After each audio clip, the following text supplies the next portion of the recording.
Hello everyone, welcome back to my channel. For today's video, we are going to find the greatest common divisor or GCD and find the integers u and v by using Euclidean algorithm. The first step in finding GCD is writing a is equal to b times q plus r.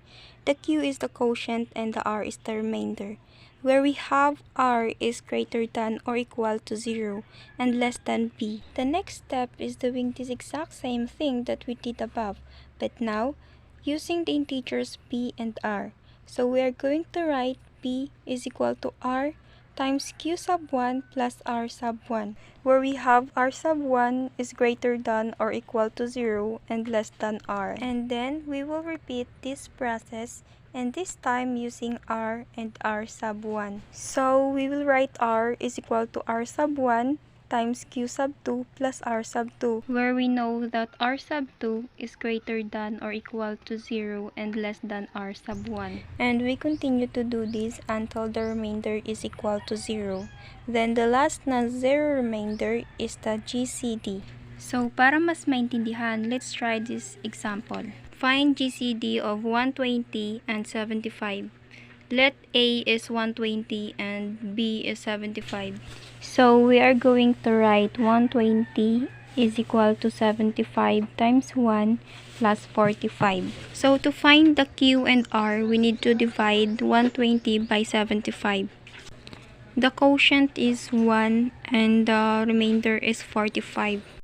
Next step is doing this same process pero gamit ang 75 and 45. So we will write 75 is equal to 45 times 1 plus 30.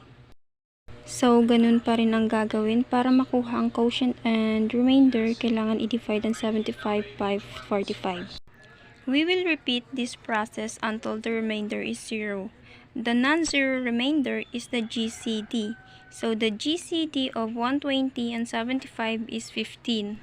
So dahil 15 ang GCD, we will use this column to find the u and v. We need to move the 30 quotient 1 to the left so we can get the value of 15. So magiging 45 times 1 plus 30 times negative 1 is equal to 15.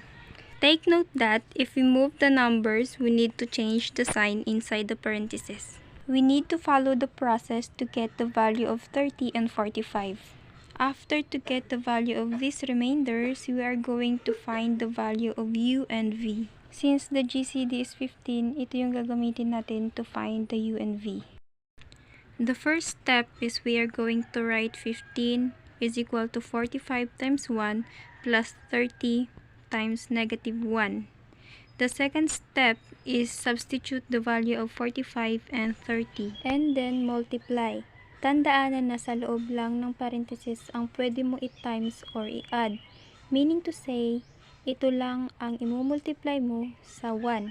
And yung nasa labas na number, kailangan mong i-copy. So, we will write 15 is equal to copy that 120. 1 times 1 equals 1 plus copy the 75. Negative 1 times 1 is equals to negative 1 plus copy the 75 and follow the process. Then 15 is equal to 120 times 1 plus. So, dahil dalawang 75, kailangan natin i-add ang negative 1 plus negative 1 plus 45 times 1. Dahil may value pa ang 45, we need to substitute the value and repeat the process. Hanggang sa value na lang ng a and v ang maiwan, which is 120 and 75. Since GCD is equal to a times u plus b times v, therefore the u is 2 and the v is negative 3.